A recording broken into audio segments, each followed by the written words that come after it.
Magandang buhay! Ngayon po ang ating pag-aaralan ay kung paano sinosolve ang rational equations. Simulan na natin. Rational equation is an equation involving rational expressions. Take note na ang denominator ay dapat hindi equal to 0. So bago tayo mag-continue, please subscribe to my YouTube channel. Thank you. Solve the following rational equations for x. For instance, x plus 1 all over x minus 5 equals x. Another, 3 equals 1 over 2x. X squared minus 4 all over x plus 2 equals 2. 1 equals 2 all over the square of x minus 2. And 7 minus 5x equals x squared plus 1. Let's proceed the first one. Suppose the given is x plus 1 all over x minus 5 equals x. How to solve for x? As a solution, your step 1 is to multiply all the terms by the LCD.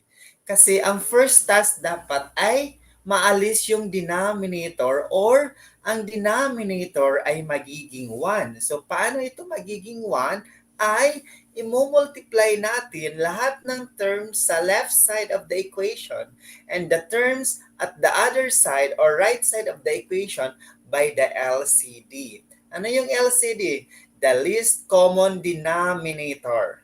Okay, what is the LCD of the denominator? We have only x minus 5 and 1. So therefore, the LCD is x minus 5.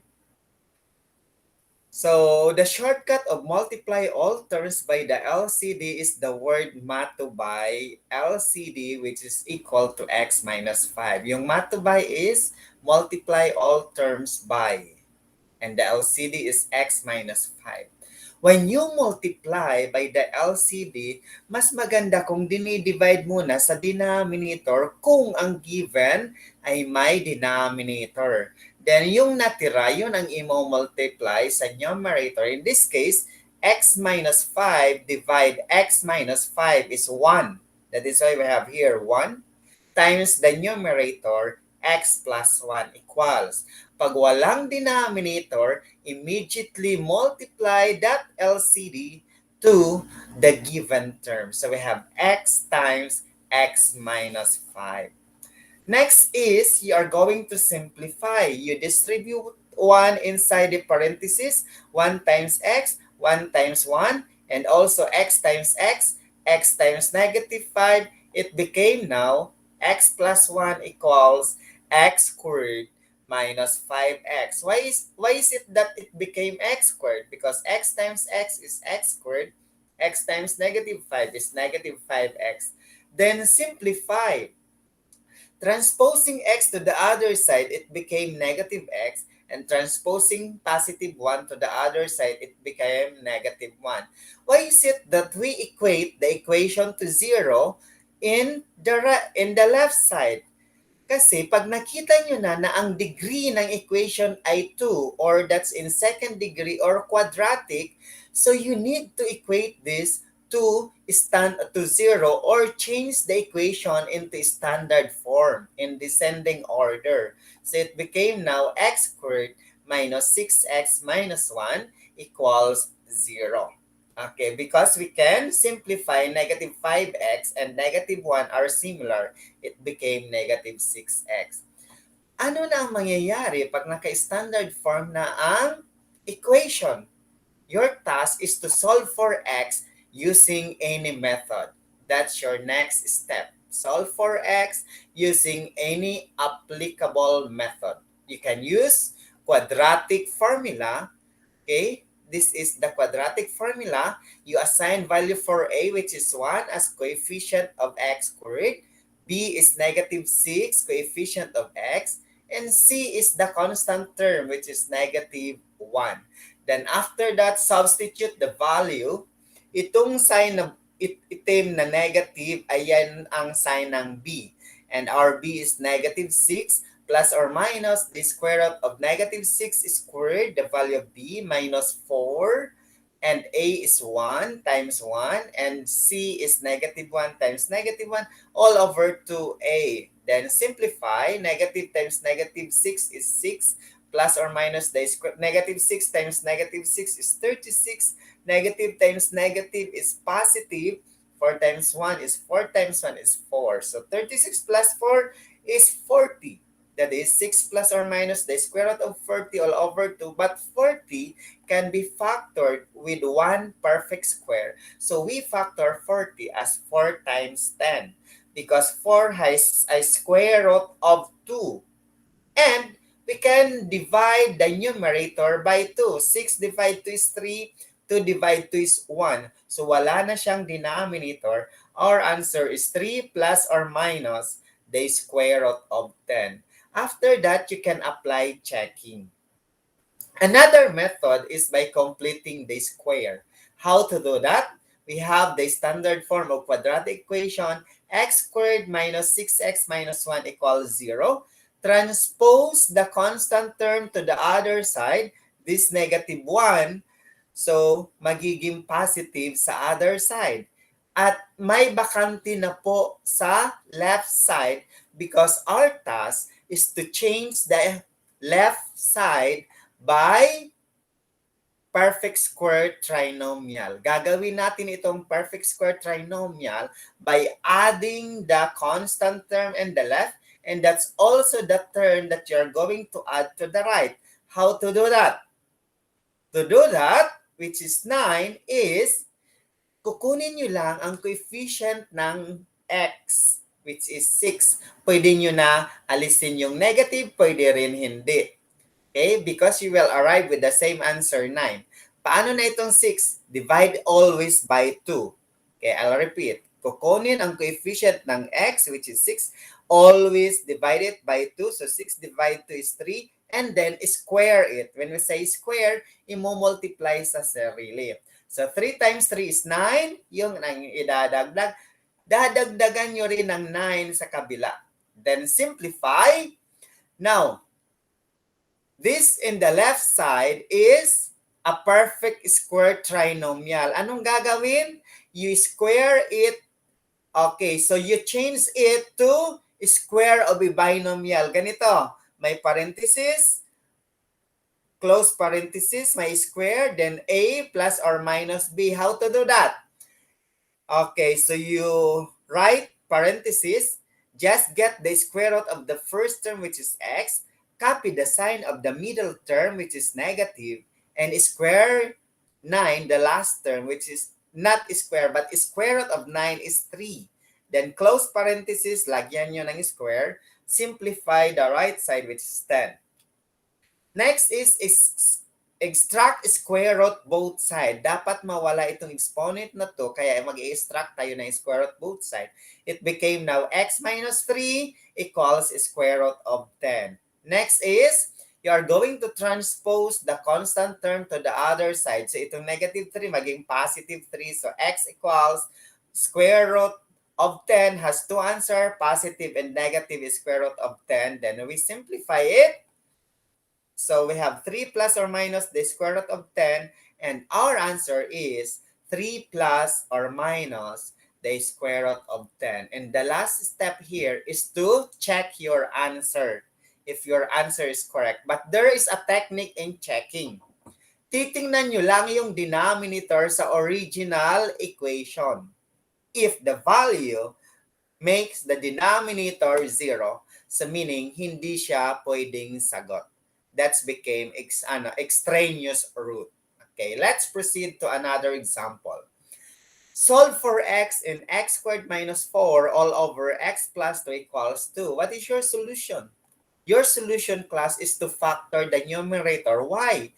Because that's factorable by difference of 2 squared, and this is the form a squared minus b squared can be factored as b minus b, a minus b times a plus b. How to do this? Just get the square root of the first term and get the square root of the last term. at lalagyan nyo lang ng minus yung isa at plus yung isang factor.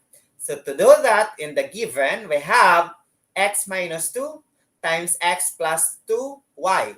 Square root of x squared is x, square root of 4 is 2. Minus yung isa plus. Kokopyahan nyo yung denominator equals 2, and you are going to cancel the common factor to numerator and denominator. We have x plus 2, at ang natira ay x minus 2 equals 2, and we are going to simplify by transposing negative 2 to the other side. It became x equals 2 plus 2, which is equal to 4 as our answer.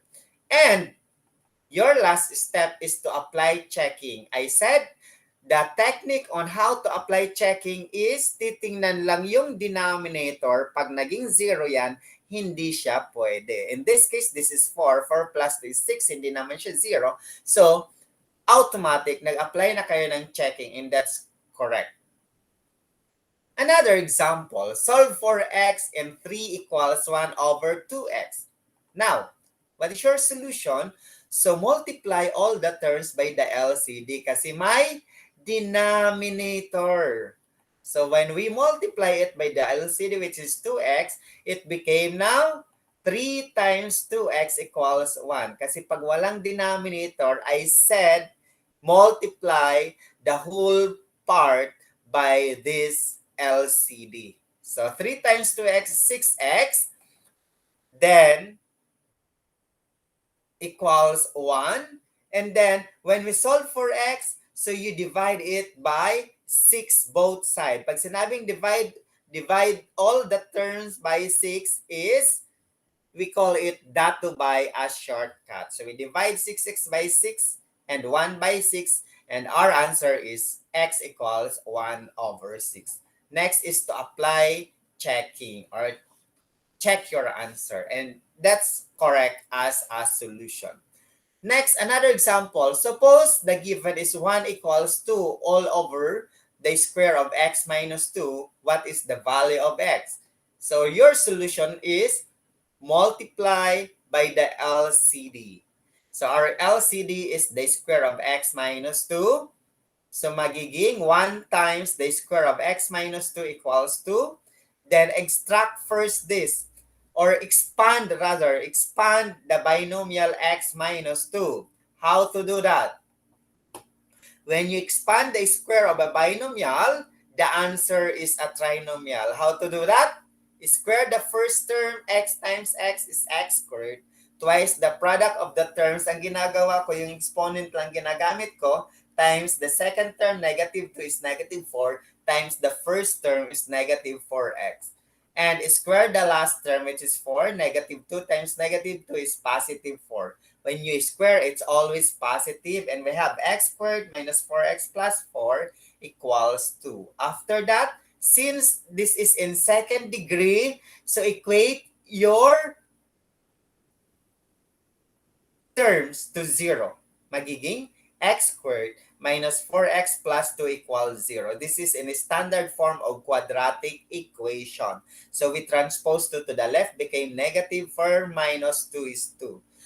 Pag ganitong quadratic na, your task is to solve for x by using any applicable method. So I use quadratic formula. The value of a is 1, the value of b is negative 4, and the value of c is 2. By substituting it, so we have negative times negative 4 plus or minus the square root of negative b, which is negative 4 squared, minus 4 times 1 as the value of a, times 2 as the value of c all over 2a. And then simplify, negative times negative, positive 4, plus or minus the square root of negative 4 times negative 4 is 16. Negative 4 times 1, negative 4, times 2 is negative 8. 16 minus 8 is 8. Yan ang sa loob ng radical sign. But 8 can be factored as 4 times 2, wherein 4 is a perfect square. Then square root of 4 is 2. Magiging 4 plus or minus 2, the square root of 2. We can cancel the numerator and denominator. 4 divide 2 is 2. 2 divide 2 is 2. There is a common factor sa numerator na 2 and denominator. So we cancel it, and our answer is 2 plus or minus the square root of 2 as our answer. Another method is by completing the square. Your task is to transpose the constant term to the other side as first step, magiging negative, and you make the left side a perfect square trinomial by adding the constant term. How to do that? Get the coefficient of the middle term, divide it by 2, and that's became 2. Square it is 4. You add also to the other side 4. At ang nasa left side ay perfect square trinomial, and you are going to change it to square of a binomial. So gagawa ka ng parenthesis, close parenthesis na may square sa labas. How to get x? Get the square root of the first term, so x. Copy the sign of the middle term, and get the square root of the last term, which is 2. Simplify the right side, so 4 minus 2 is 2. The next is to extract square root both sides. Magiging x minus 2 equals square root of 2. Transpose the constant term to the other side. Itong negative 2 magiging positive 2. And square root of 2 have two answers. Isang plus, isang minus. Then simplify, and that's the answer.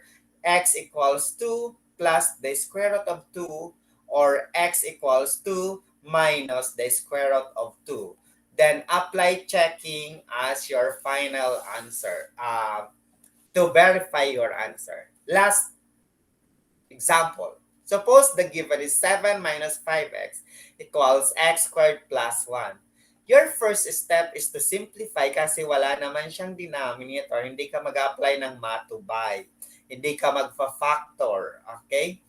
Now, so what we do is to equate the equation to 0. Why? Because this is in second degree, ang nasa isip mo ay gawin mo siyang quadratic equation.